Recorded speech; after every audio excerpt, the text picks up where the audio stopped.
자, 다음 순서로는 메타버스로의 변화, 유니티 코리아 오지연 팀장님 모시겠습니다. 박수 부탁드리겠습니다.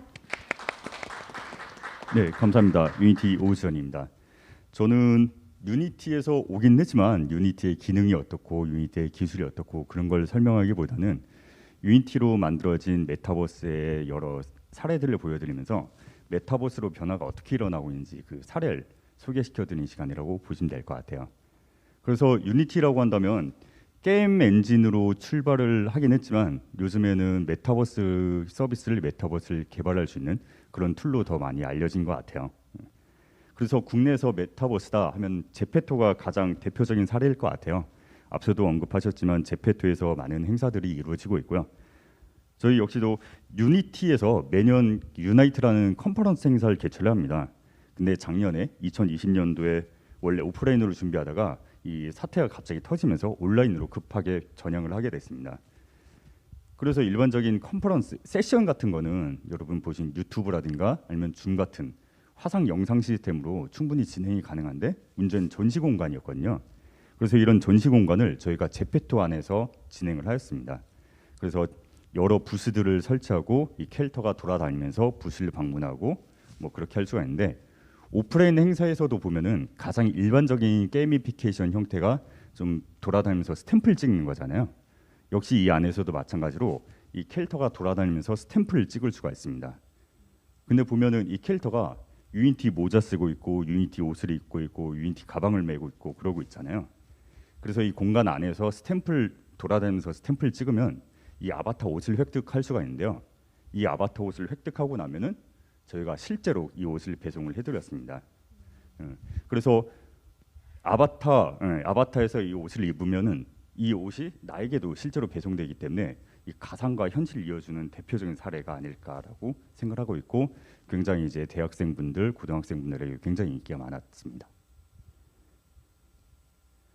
그래서 이런 우리가 게임 메타버스라고 한다 그러면은 제페토뿐만 아니고 굉장히 많은 서비스 제품들이 있습니다. VR챗 아니면 뭐 이프렌드, 알트스페이스, 뭐 스페이셜 등등 여러 가지가 있는데 뭐 이런 서비스들이 갑자기 생겨난 건 아니고 예전부터 개발되고 서비스되고 준비되고 있었는데 이 메타버스가 갑자기 화두가 되면서 많이 이런 쪽으로 이목이 집중되고 그러고 있고 많이 활용이 더욱 적극적으로 되고 있는 그런 상황인 것 같아요. 그래서 그런 사례를 하나 더 언급을 드리면은 지금 보고 계신 거는 인게이지라는 서비스 안에서 바이브에서 행사를 개최한 거예요. 여기도 마찬가지로 아까 저희가 말씀드렸던 거가 마찬가지로 여기도 원래 오프라인 행사였는데 갑자기 사태가 터지면서 작년에 온라인으로 전행했습니다. 근데 보시면 행사를 하면서 발표를 하면서 막 공중에 바이러스를 뿌립니다. 공중에 바이러스를 뿌리는데 여긴 가상 공간이니까 안전해 하면서 사람들이 방호복으로 뿅뿅뿅 막 그렇게 바뀌어요. 그런 식으로 이런 좀 현실에선 하기 힘든 연출 그런 것들을 채용을 하고 있고요. 그리고 지금 보시면은 뒤에 스크린에 영상이 나오는데 영상에서 기차가 갑자기 튀어나옵니다. 이런 식으로 단순한 디지털 트윈에서 끝나는 것이 아니고요. 그러니까 현실에 있는 어떤 거를 가상 공간으로 옮겨오는 거를 디지털 트윈이라고 하는데 이런 단순히 행사를 현실에서 가상으로 옮기고 그게 끝이 아니고 가상에서밖에 할 수 없는 연출 그런 것들을 적극적으로 도입하면서 좀 더 행사를 극적으로 만들어주고 다이나마킨 연출 그런 것들을 적용시켜주고 있죠. 그러면서 이제 메타버스의 이점, 메타버스의 필요성 그런 것들을 잘 살려주고 보여주는 행사인 것 같아요.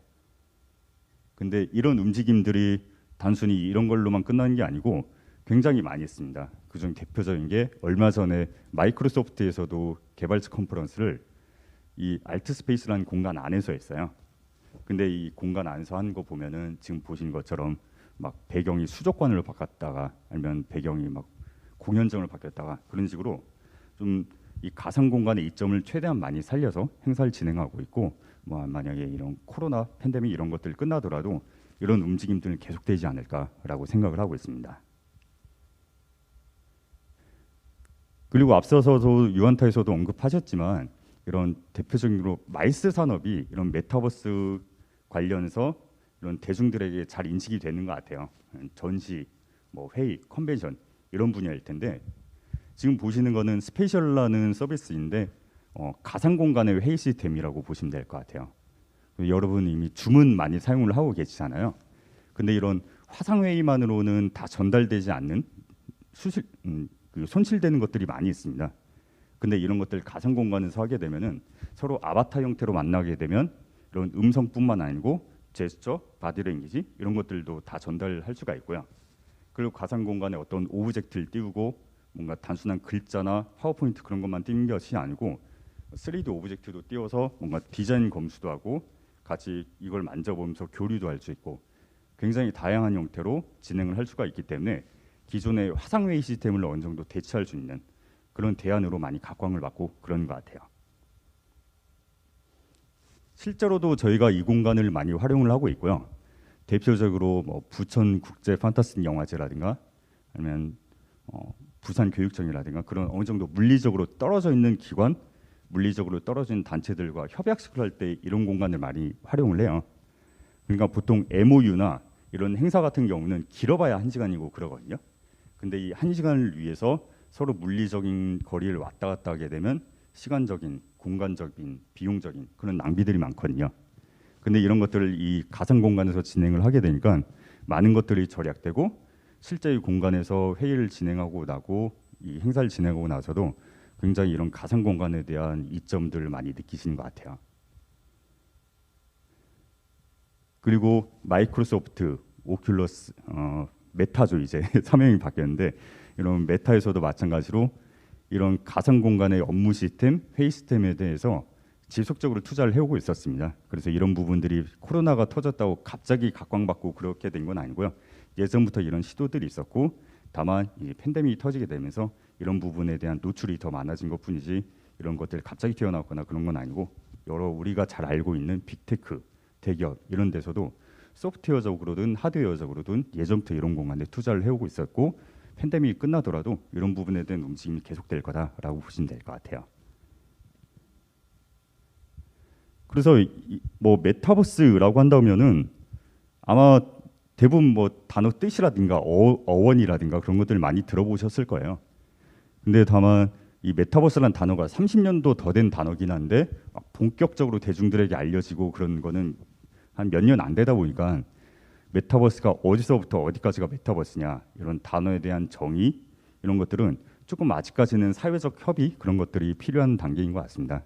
다만 제가 생각하는 이 메타버스의 이 내면 가치는 바로 디지털 트랜스포메이션이라고 생각을 하는데요. 그러니까 가상 공간에서 어떤 행위들이 일어나고 이런 것들이 가상에서만 끝나는 것이 아니고 현실에서도 영향을 미치면서 가상과 현실이 서로 시너지를 일으키면서 같이 발전한 이런 현상 자체가 메타버스의 이런 핵심 가치가 아닐까라고 생각을 하고 있습니다. 그래서 이걸 한마디로 말씀드리면은 실시간 3D 혁명이 일어나고 있다라고 봐주시면 될 것 같아요. 그러니까 실시간 3D, 그러니까 실시간 렌더링이라고 한다면은 쉽게 말해서 인터랙션이 가능한 컨텐츠라고 보시면 될 것 같아요. 그러니까 예전에는 CG라고 보통 생각을 한다면은 영화 뭐 마블, DC 그런 SF 영화에 나오는 고퀄리티의 CG 그런 것들 많이 생각을 하실 텐데 그런 CG들은 퀄리티, 비주얼 퀄리티는 높긴 하지만 일방적인 컨텐츠입니다. 우리랑 어떤 그 영상 안에서 인터랙션이 일어나거나 그럴 수는 없고요. 근데 인터랙션이 가능한 컨텐츠다 그럼 대표적인 게 바로 게임이겠죠. 그래서 우리가 조작을 하면 플레이어가 움직이고 이 플레이어가 뭔가 몬스터를 공격하거나 그런 식으로 나와 이 디지털 공간과 인터랙션이 일어납니다. 이런 그 게임에서 쓰였던 이런 인터랙션이 가능한 실시간 3D 렌더링 기술들이 이제는 게임뿐만이 아니고 뭐 국방, 항공, 산업, 건축, 제조 등등 다양한 산업군에서 널리 쓰고 있고 이런 메타버스의 움직임이 다양한 영역에서 일어나고 있다라고 보시면 될 것 같아요. 그래서 영상으로 잠깐 소개시켜드리고 계속 설명을 이어나가도록 하겠습니다.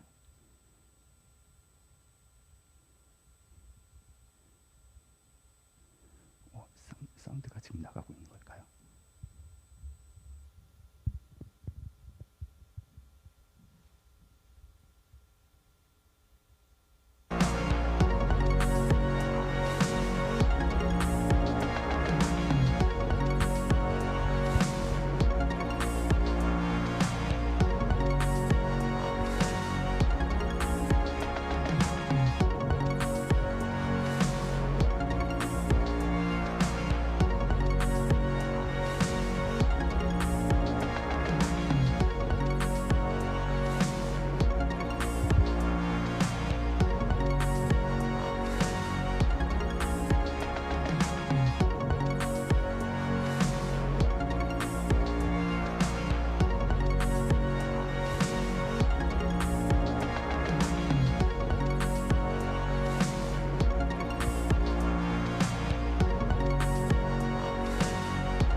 네, 보신 것처럼 다양한 산업 영역에서 이런 현상들이 일어나고 있고요.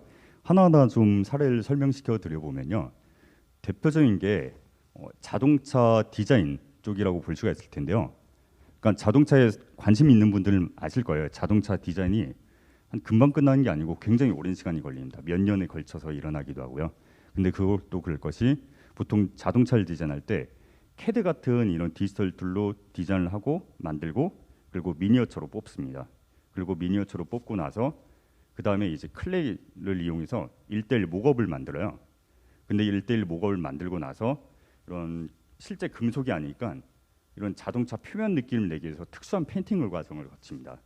그리고 나서 다 같이 모여서 뭐 예를 들어서 유럽에서 울산 오기도 하고 아니면 뭐 울산 뭐 유럽에서 서울 오기도 하고 그런 식으로 물리적인 출장이 일어나서 다 한 공간에 모여서 검수를 합니다.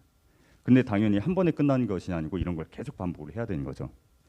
근데 이런 것들을 디지털 공간 안에서 하게 되면은 많은 부분들이 간소화됩니다. 그래서 디지털에서 시작해서 디지털로 끝나기 때문에 이런 이터레이션도 굉장히 많이 줄어들고 물리적으로, 시간적으로, 공간적으로 많은 것들을 절약할 수가 있기 때문에 이런 디자인 효율적이 되고 비용을 많이 절감을 할 수가 있게 되는 거죠. 그래서 이런 프로세스를 뭐 국내 현대 기업뿐만이 아니고 뭐 해외에서도 널리 사용되고 있고 전 세계적인 자동차 제조 업체에서는 이런 프로세스를 적용하고 있다라고 보시면 될 것 같아요. 그리고 또 다른 예시로는 아마 자율주행 쪽일 겁니다. 요즘 자동차 산업이다 하면 자율주행이 많이 화두가 되고 있잖아요. 근데 얘기를 들어보면은 자율주행 알고리즘이라든가 그런 것 자체는 굉장히 많이 발전을 했대요. 근데 문제는 이런 것들을 현실에 올려서 트레이닝하고 많은 부분들을 시험해보고 시뮬레이션을 해보는 부분들인데요. 예를 들어서 지금 보여드리고 있는 거는 왼쪽에 보면은 갑자기 사람이 카트를 타고 나타나잖아. 실제 도로에 갑자기 실제로 카트라이더를 타고 나타납니다. 아니면 우측에 보면은 갑자기 도로에 탱크가 지나갑니다. 근데 탱크도 역주행, 정주행 그런 게 아니고 막 교차 주행을 하고 이게 러시아의 도로라는데요. 아마 코로나가 끝나면 러시아 한번 꼭 가보고 싶어요. 실제로 저런가. 근데 저거 러시아의 예시긴 한데 우리나라에서도 되게 기상천외한 일들이 많잖아요. 뭐 맨인 블랙박스라든가 그런 프로그램들을 보면은 실제 도로 상황이 예측치 못하는 상황들이 많이 발생합니다. 돌발 변수가 굉장히 많은데 이런 것들이 이 자율주행 머신이 다 테스트해 볼 수는 없죠. 그렇기 때문에 이 자율주행을 연구하는 업체들에서는 가상 공간을 많이 활용을 합니다. 그래서 가상 공간에서 이 자율주행 머신을 올려서 뭐 날씨가 밝을 때, 어두울 때, 비가 올 때, 눈이 올 때, 날씨가 좋을 때 등등 여러 가지 상황을 가상 공간에 올려서 테스트를 해보는 거죠. 그렇게 되면 당연히 실제 도로에서 하는 것들이 아니기 때문에 안전하고 그리고 시간적으로도 마찬가지로 시간적으로도 공간적으로도 많은 부분들이 효율적이기 때문에 지금 보여드리고 있는 사례는 LG의 사례긴 한데 LG뿐만이 아니고 뭐 바이두, 마이크로소프트, 뭐 테슬라도 마찬가지로 자율주행을 연구하는 업체에서는 이런 가상 공간을 활용해서 테스트를 하고 있다라고 보시면 될 것 같아요. 그 또 다른 예시로는 이제 시뮬레이션 트레이닝일 텐데 아까 보여드렸던 건 자율주행 시뮬레이션이었잖아요. 근데 지금 보시는 거는 실제 사람이 가상 공간 안에 들어가서 테스트하는 거라고 보시면 될 것 같아요. 그러니까 실제 제조 현장에 투입되기 전에는 어떤 트레이닝을 거쳐야 되는데 예전에는 이 트레이닝을 하기 위해서 실제와 똑같은 어떤 또 목업 공간을 만들었어야 됐어요. 근데 그래도 마찬가지로 실제 장비를 다루는 것보다 그러니까 똑같이 위험하고 그리고 공간적인 제약도 많고 그랬죠. 근데 이런 것들 가상 공간에서 하게 되면 당연히 시간적인 공간적인 제약도 많이 사라지고 무엇보다 안전하죠. 그렇기 때문에 지금 보여드리고 있는 것은 폭스바겐의 사례긴 한데 마찬가지로 많은 제조업체에서 뭐 국방, 항공, 우주도 마찬가지고 가상 공간에서 시뮬레이션을 거치고 트레이닝을 거친 다음에 현장에 투입된다라고 보시면 될 것 같아요. 그래서 제가 이런 많은 사례들을 보여드리긴 했는데 실제로는 더 사례들이 많이 있어요. 근데 시간 관계상 이 정도까지 보여드리지 못하긴 하겠지만 어쨌든 제가 말씀드리고 싶은 거는 여러분이 생각하시는 것보다 메타버스의 산업은 많은 부분에서 이루어지고 있고 팬데믹이 끝나더라도 이런 부분들은 계속될 거다라고 생각을 해주시면 될 것 같습니다. 감사합니다.